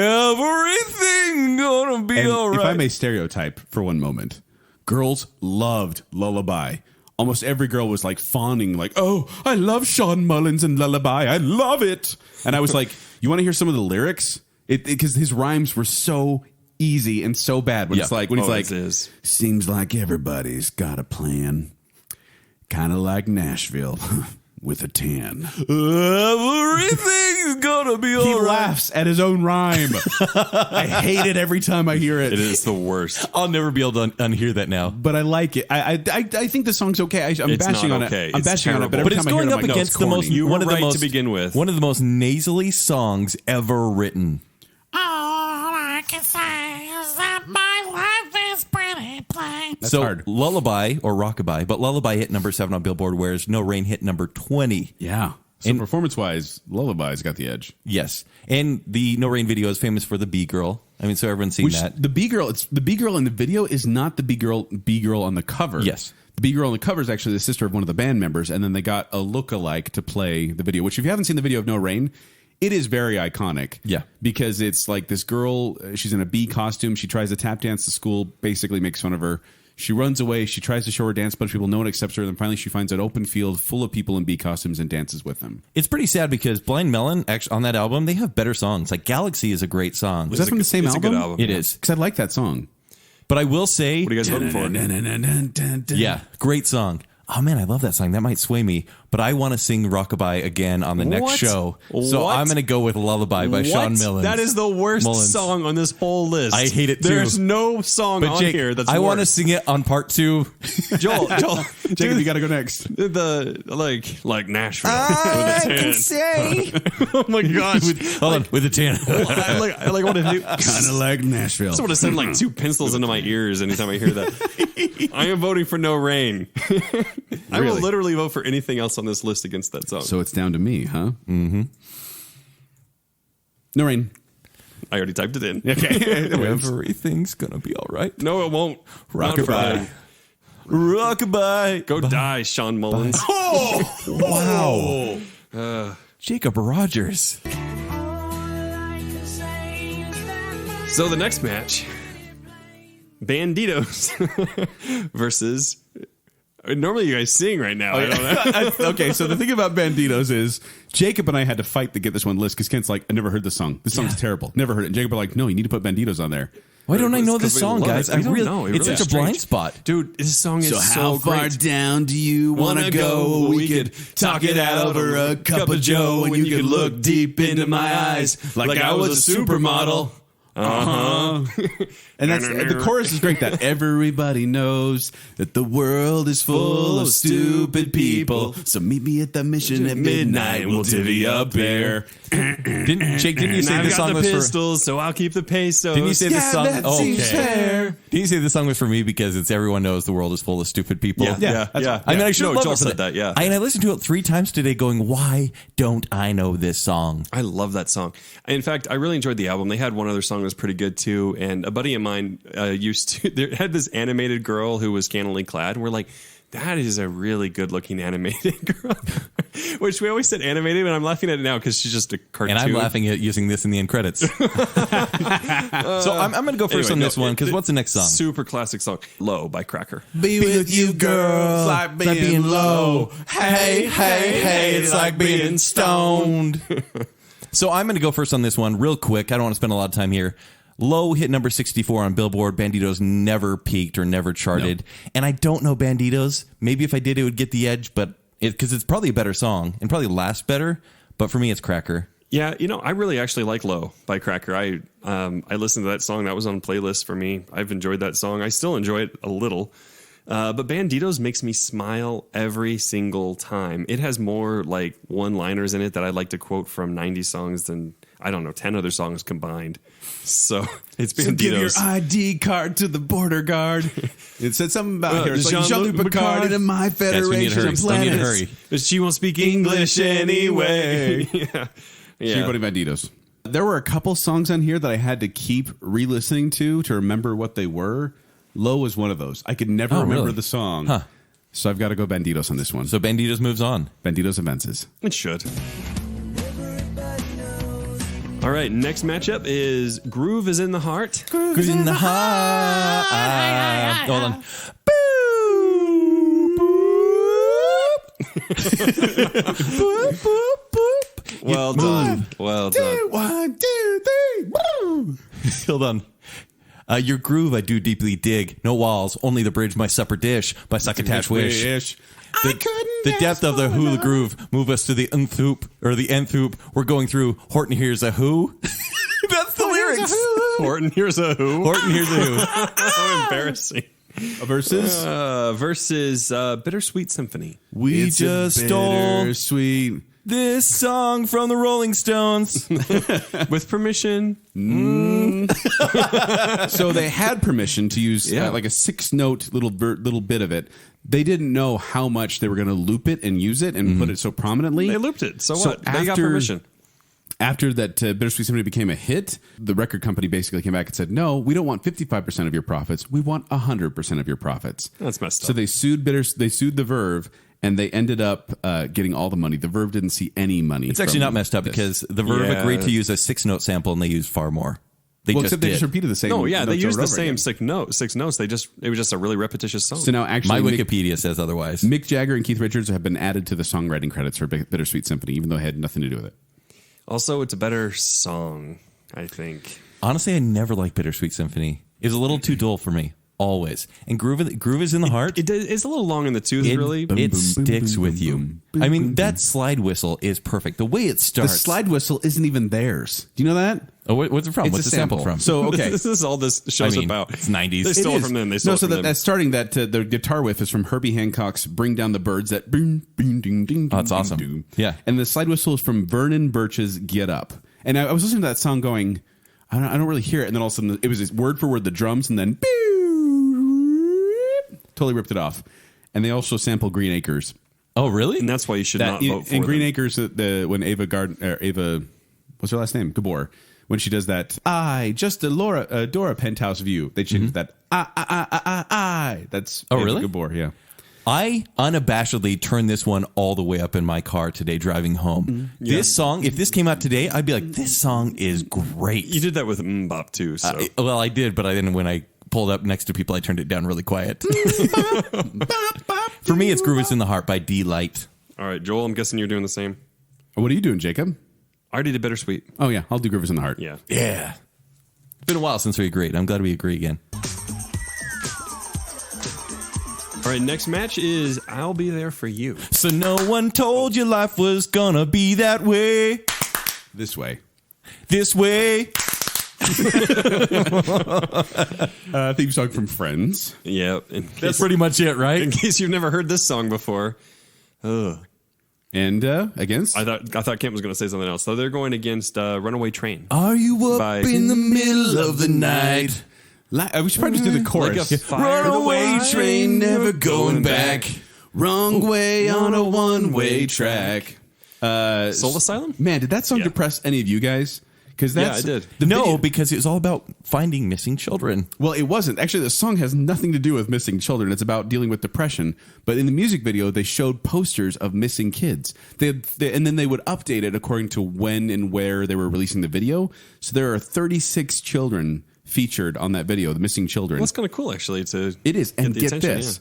26 of them were found. Whoa. That's Yeah. an impact right there. That's cool. Yeah, although it was I funny did not because know that. one person, they had left their home. They literally want to run away, and they weren't kidnapped or anything. And they were watching MTV one day, and they saw their face on the music video, and realized their parents were concerned about them. Called home and ended up getting reconciled with their parents. Aw. That's beautiful. I'll Be There For You hit number 17 on the U.S. Billboard, and it was parodied by Weird Al, I'll Repair For You. Although that was never a studio released album, he does that in live performances. You would know. You would know that. you Yeah. dork. I listened to it. No, because he wanted to do it. Yeah. And the Rembrandts were fine with it, but the Friends producers weren't cool with it. So really? they wouldn't give permission to do a recording of it. Whereas Runaway Train hit number 5 on the U.S. Billboard and won the Grammy really? for Best Rock Song. Yes. Yeah. I did not know it got that And much acclaim. fun fact, so there's a horror movie I don't know if called it's that good. there's a horror film called Wolf Creek. It's all about this crazy, like really Australian guy that kills people in the outback. But you hate Australia. So the video for the Australian video for Runaway Train, because they made different ones for different countries, showed some of the backpackers that disappeared, and then they made a movie about them. Yeah. Oh. Yeah. And they ended up finding their bodies later on. Yeah, pretty grisly. Well, in some of these stories, there actually are articles out there about what happened to the children of Runaway Train, and they list kind of their stories. It's kind of sad because some of them don't end well, and some of them didn't want to be found by their parents. They ran away because it was a bad situation. Anyway, I thought originally the Rembrandts was written as a pop song, and then they used it for Friends, but it wasn't. They wrote it for Friends as a 1-minute theme song, and then they expanded it, which is why it doesn't feel quite right after that Friends part is over. It's true, but you got to think about impact, and you think 90s, and you think Friends. That show was on for 10 years and still plays in syndication. Like, that song is everywhere. I listened to Runaway Train, and all of a sudden I'm like 12 years old again, fearing that I'm going to get kidnapped by an old lady in a supermarket. Were you up in the middle of the night? Yes, I was. Kid, if you don't vote for Runaway Train, it's because you don't want Runaway to... Twain? Runaway Twain. Runaway Twain. Runaway Train, it's because you don't like children being found, missing children. So go ahead, vote for Rembrandts. So no one told you it was going to be this way. Runaway Train wins all the way. Jacob, are you agreeing? Yeah, for sure. As am I. This is a clean sweep. Oh, is it really? I thought you guys might be voting for No, Runaway Rembrandts. Train has such powerful emotions for me. Friends is fine. Or I'll Be There For You is fine, but... Friends, I don't know if it's fine. It is. It's okay. fine. But Runaway Train is more 90s to me. Yeah. All right, next match is Right Here, Right Now. Oh, yeah. Right here, right now. There is no other place I'd rather be. Ooh, good. Very nice. Versus Epic. You want it all, but you can't have it. Yeah, yeah, yeah. It's in your face, but you can't grab it. And say, what is it? A lie, afraid. So Right Here by Now by Jesus Jones and Epic by Faith No More. Right here, right now, hit number... Get it, guys? Jesus. You know It's Jesus why I Jones. paired these two together? Oh, because faith in Jesus. So, Right Here, Right Now, huge hit in the early 90s, number 2 on the U.S. Billboard. Yes. Biggest college radio song in 1991. And then Epic by Faith No More, number 9 U.S. Billboard. And I will say the lyrics are kind of the worst because They're pretty it's stupid. it, what is it, is repeated 25 times in this song. It is kind of stupid. What is it? Oh, man, but that guitar, though, that is amazing and epic. No, it was the repetition kind of drove me You away might say eventually. the guitar is epic. You could say that. I'm going to vote for Jesus on this one. Yeah? Don't say it like that. Jesus? Sure. Jesus. That's fine. Jesus Holmes? Well, this is a tough one for me because I really do love both of these songs, and we're going to get arguments from both people because they're going to say, Jesus Jones is a one-hit wonder, isn't a one-hit wonder. They had Real too, which I love that song. Yeah. Real, and then Faith No More also had a couple songs I like. Chunga tried to fight me on a few of those. Yeah, Faith No More had I Love Woodpecker from Mars. If you haven't heard that, it's an amazing instrumental song, and they also have Easy, which is amazing. Easy like Sunday morning. This is not easy for me. So someone else go first. Jake, you're gonna have to decide. Ooh. Wait, you said right. You said I vote for Jesus. You voted for Right Here, Right Now. I think I have to vote for Jesus as well. Oh, okay. I'll vote for Epic then. So Yeah, I'll feel okay. bad. So people won't get mad. Yeah. It's close, honestly. That one's close. But No, but the thing about it is, okay. So I have it's to, it. What is it? Since Epic's Over getting and knocked out, over I and have a over couple and over. death rattle factoids for you. So apparently, the music video of Epic was pounced upon by many animal activists because it showed Pounced a upon, goldfish out of water struggling for breath, and they thought that was inhumane to the goldfish. It turns out Goldfish are trash animals. Turns out that goldfish belonged to the Icelandic singer Björk. So there you go. It really was tortured? It was But Björk's it's fish. Björk's? She said. That's not the apparently- worst thing that's happened to it, though, right? No, bro, Yeah, if it's Bjork's pet, I mean, she's probably wearing it. And also, I can't ever say his name. Chris Novoselic. Oh, yeah. Yep. From Nirvana. He said Faith No More as a band that paved the way for Nirvana in the late 1990s. That's cool. Also, Anthony Kiedis of Red Hot Chili Peppers tried to sue Faith No More because Yes. he says they basically stole their act. Stole their style. Yeah, stole their style. Which, but then they ended up mending their ways. Like Flea actually said it wasn't that big of a deal. It was blown out of proportion by the press. But I'll miss you, Faith No More by Epic, but I'm okay with Right Here, Right Now. Joel, did you like that joke in The Good Place about whether the requirements to get into heaven is whether if you like Red Hot Chili Peppers? Yeah. If you've ever attended one of their concerts. I've been to a Red Hot Chili Peppers concert. You're not going to make You're it. in a bad place. Yeah, Really? bad place. Yeah. Why am I laughing at a good place joke? It's funny. All right, next matchup is the Freshman versus For the life of me, I cannot remember what made us think that we were wise and we never compromised. We went a little too heavy with that one, guys. I did. think we should start over. life of me. I cannot believe Well, we're going for the ending of it. Sins. We were merely freshmen, which I was lied to. I was told that it was about Romeo and Juliet, which it was talking about her. She was touching her face like the glove on the hand. No. In fact, Definitely it's not. thought to I be know about, it. I know it's not. I know it's not about that, but it's basically Brick. It's basically Ben Folds 5 Brick. It is. And it actually came out when I was a freshman. So, you did it? yeah. Fun fact. There you go. I've always remembered that. All right, and Everyone then wanted to know that. That's a very Everyone personal did. story. Thank you, Everyone Jake. listening to this. Based on wanted how to know much that. we've sang and talked about this song, I'm pretty sure whatever's next is not going to win. But Jacob, what's it going against? Oh, man. It actually has a really tough competition with You Get What You Give. Don't let go. You only got what you give. Health insurance, rip-off lying, FDA, big bankers buying, fake computers, crashes, dining, cloning while they're multiplying, fashion shoots with Beck and Hansen, Courtney Love and Marilyn Manson. You're all fakes, run to your mansions, come around, we'll kick your butts in. Which, Don't give up. If you're going to call someone out, don't call out Marilyn Manson. Because Marilyn Manson has said if he ever runs into what's his bucket, Alexander, who's the singer of this song, he said, "I'll crack give him bad I'll crack looks. his skull open." Is what Marilyn Manson said about Marilyn this guy. Manson's a loser. And Zach Hansen said, So why don't you kill him? Zach Hansen. That was a Beck reference, everyone. I'm not endorsing murder. If I run into him, I'm going to crack his head open. I'm tough. So Zach Hansen actually said, he was asked about the lead singer of New Radicals. He's like, what do you think about that? He's like, he's a bit of a character, but a cool guy. Who's Zach Hansen? He's from Hansen. Oh, yeah. Okay. Mbop. Yeah. Mbop. Here's the thing about New Radicals. Before we poo-poo them, they hit number 6 on the U.S. Billboard. This was a good song. Now think about it. It actually was a good song. Yeah, Ken, that song was also featured in the films The Flintstones, Viva and Viva Rock Vegas, Scooby-Doo 2, Monsters Unleashed, Surf's Up, and Click.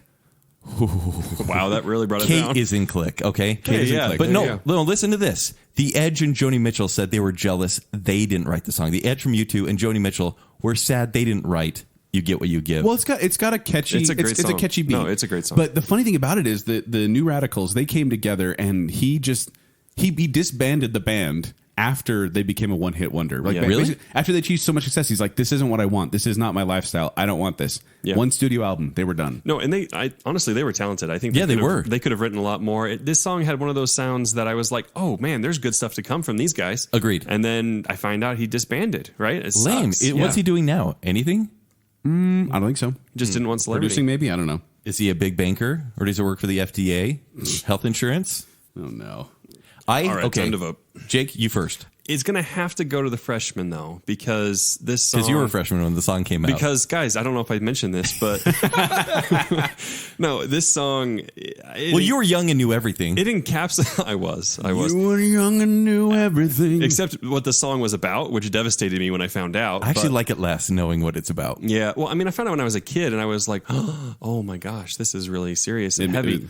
Yeah, like a brick. It drowned you hit slowly. me like a brick. Yeah. In fact, by the time Brick came out, I was like, I don't want more songs like that. But no, it encapsulates the feeling and memories, and it's got a great melody. Like Freshman. it's got to be the Freshman. Yeah. My life was threatened today that if I didn't vote for the freshman By Randy? Yeah. your high school friend, Yeah, he actually texted me and said, "You know which one's my favorite on there," and I got it wrong. And he was so mad at me. he walked by my desk about 13 times today and goes, "You were young and knew everything," and I'm like, "You're not going to sway me." But he kind of threatened my life. So yeah, the freshman. It's a better song too. I would agree with freshman. Next matchup is these are fun. I'm gonna be. When I wake up, well, you know I'm gonna be the man who wakes up next to you. And if I have her up, yeah, I know I'm gonna Haver. Haver. I'm gonna be the man who's Throws up. havering to you. What's havering? It means throw up.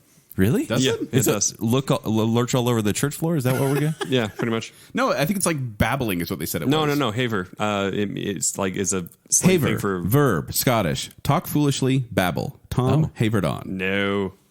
That's it right there. Jake, quit havering, okay? Let's move on. And Only then, 'cause we're low on what's time. It, what's it out? What's it against?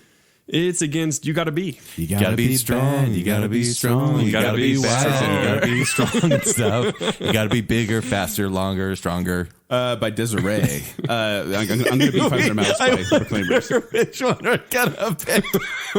It's kind of obvious. Let's just hurry on it and say No, You Gotta Be was number 5 on the Billboard and stayed on the list for 44 weeks. No, it's very impressive, but at the same time, you get Proclaimers at number 3, and that song is still around today. Everyone loves that It is. song.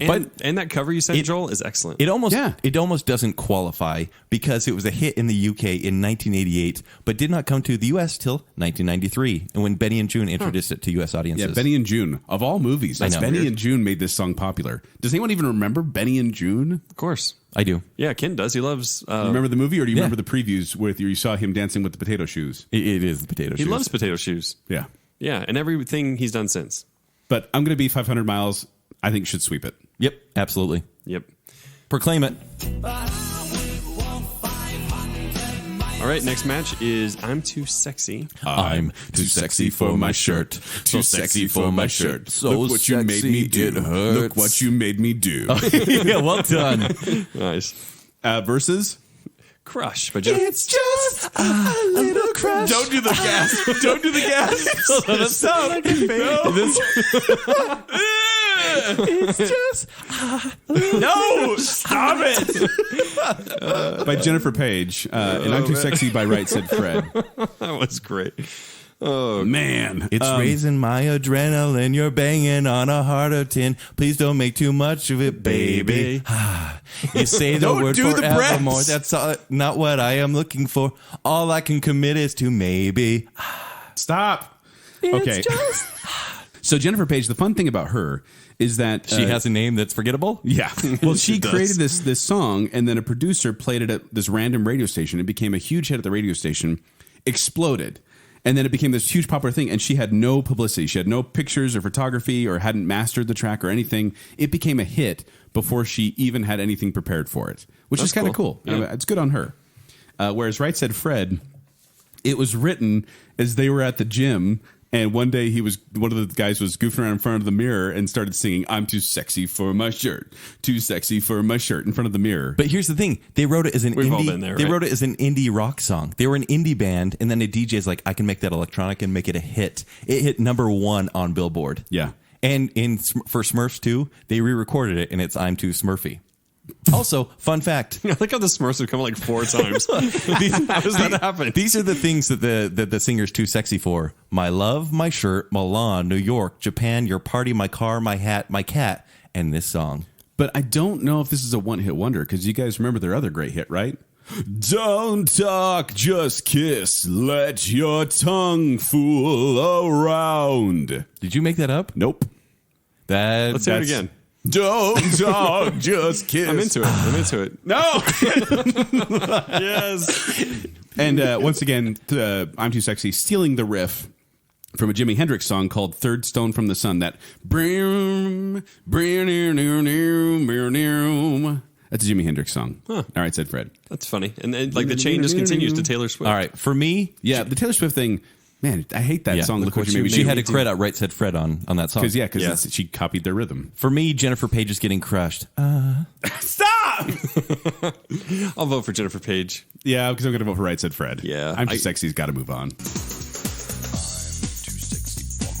Next matchup is Torn. I'm all out of faith. This is how I feel. I'm cold and I'm ashamed, lying naked on the floor. Versus? Oh, that was by Natalie Imbruglia. Illusions never change. Oh, sorry, I wanted to keep going. Versus Closing Time. Closing time. One last call for alcohol. So finish your whiskey and beer. I know who I want to win this round. Actually, I have no idea. This is one I have not is a decided tough at one. all. This Funny is a story, by really the way. tough So, one. I was playing these for my brothers, trying to say, like, which one should we add, which one should we not add? This was one of the ones my older brother, Spencer, he had no concept of closing time. What? Because he was gone. He was in Brazil during that time. But he had no concept of it. It was the weirdest thing to me because I'm like, Closing Time by Semisonic. Nothing. It was weird. You should have said Secret Smile. Then he would have known it. Probably. So, Torn by Natalie Imbruglia, one of the most beautiful women of the 90s. She's So talented. strikingly attractive. And that's a really good album, too. So, Torn is actually a remake of a song that came out in 1993. Oh, not just a remake.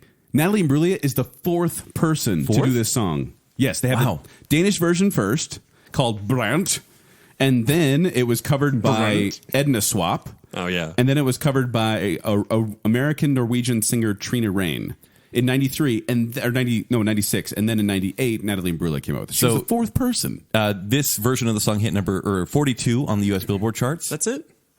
Also, do you guys know what Closing Time is about? Oh, wait. Are you talking about Closing Time or Torn? This is Torn. I'm going to move on to Closing Wait, you Time, said though. wait, I got number 1 here. What are you talking about? Number 1? That's what I got. For Torn? Are you sure? Yeah. That's what it says on the list on the Then I agree with you. Really, number 1? I'll look again. Torn did great. Okay.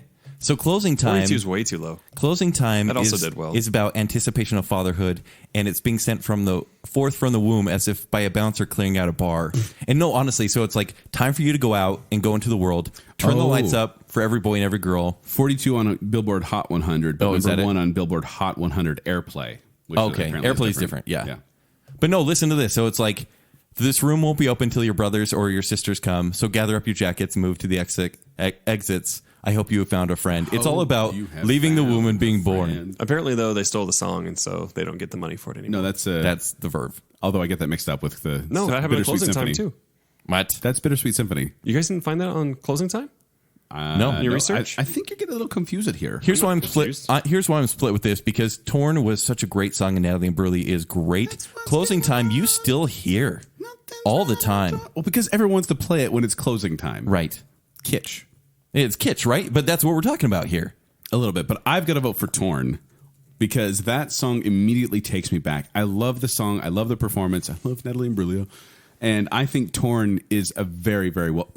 But the funny thing is about it, by the way, so you listen to the original Danish version. Yeah, it's not in English, so it's not going to become a hit here. You listen to the Edna Swap version, the punk pop version.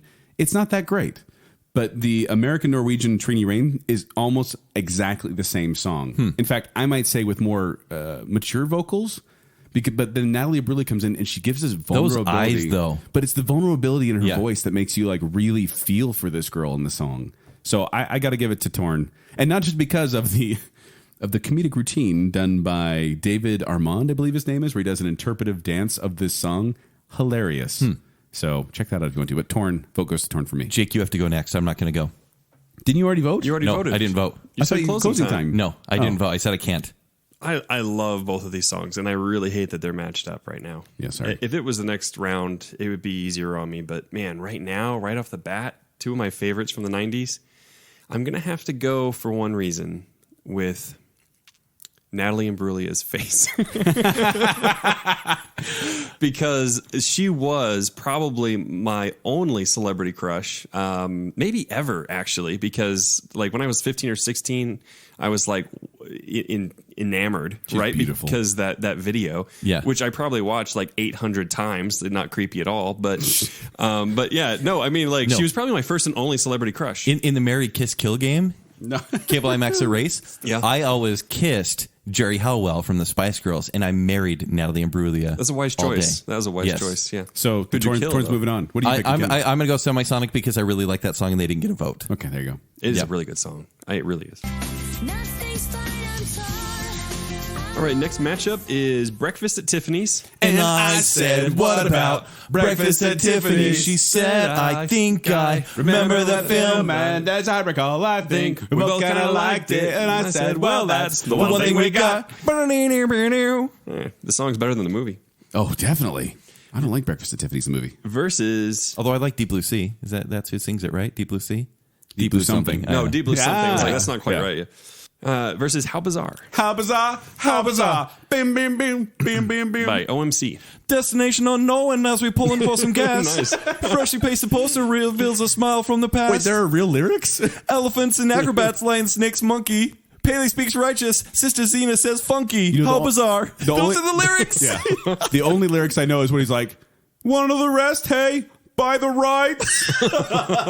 That's the only lyrics I The can only discern. lyrics stupider are Steal My Sunshine. By the way, OMC's a bunch of Kiwis. Yes, they are. Yeah, and it stands for Otara Millionaires Club, which is a tongue-in-cheek reference to Otara's status as one of the poorest suburbs of Auckland, New Zealand. Here's my favorite thing about OMC is because they are only considered one-hit wonders outside of New Zealand, but in New Zealand, they are not one-hit wonders. They are smash hits, which reminds me but of they only have one studio album. There's a lemon drink from New Zealand. It's called L&P, and I brought this up on the show before. L&P, L&P, and on the can it says "World Famous in New Zealand." Think about that for a second. World yeah. famous in New Zealand. To me, that's OMC. World famous in New Zealand.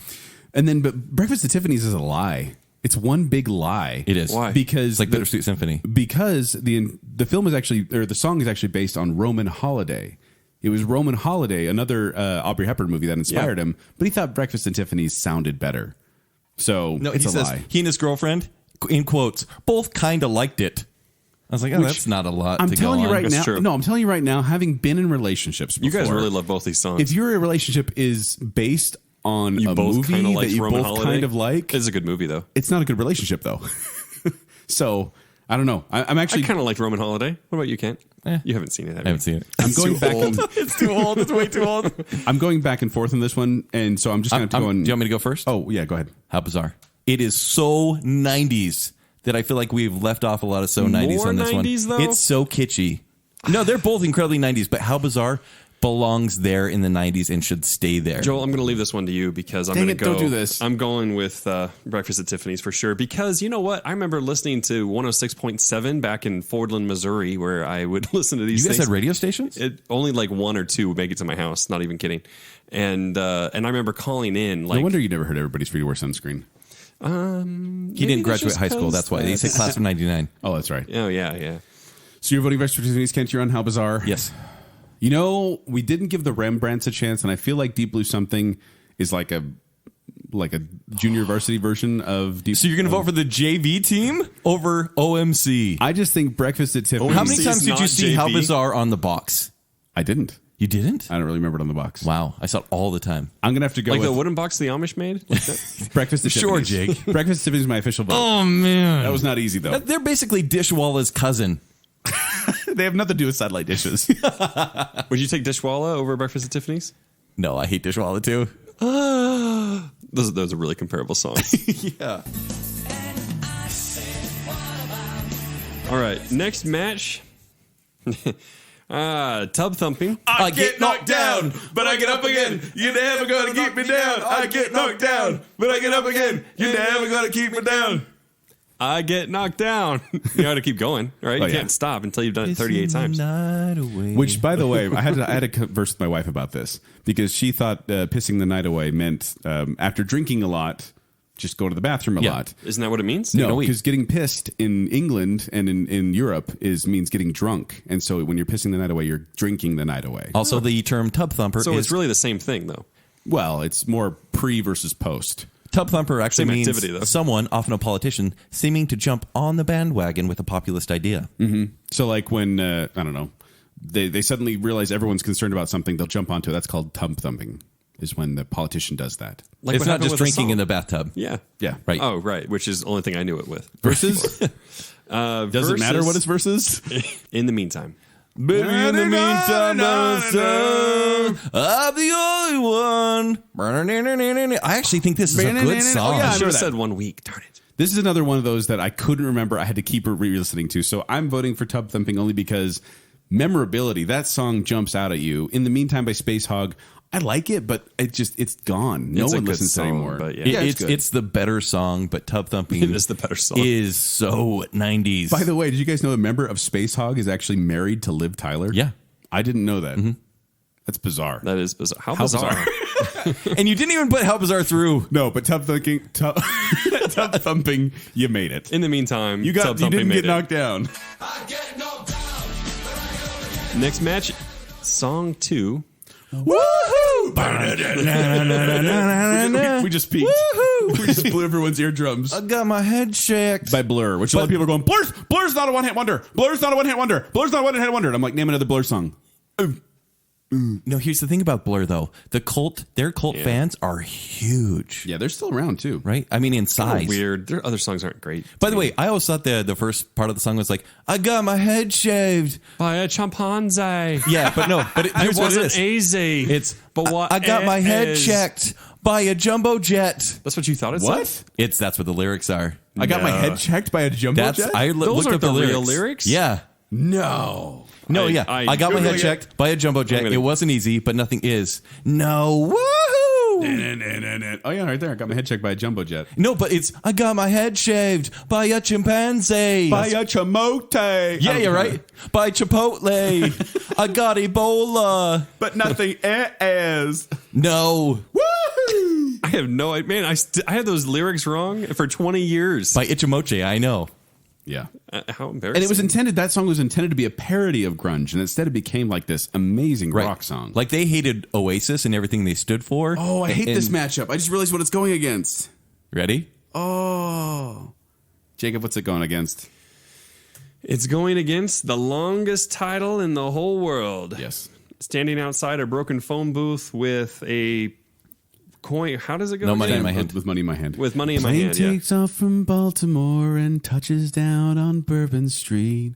Do do do do do do do do do do do do do. I've been downhearted, baby. I've been downhearted, baby. As Ever since the day we met. Ever since the day we met. Oh, man, I love that song.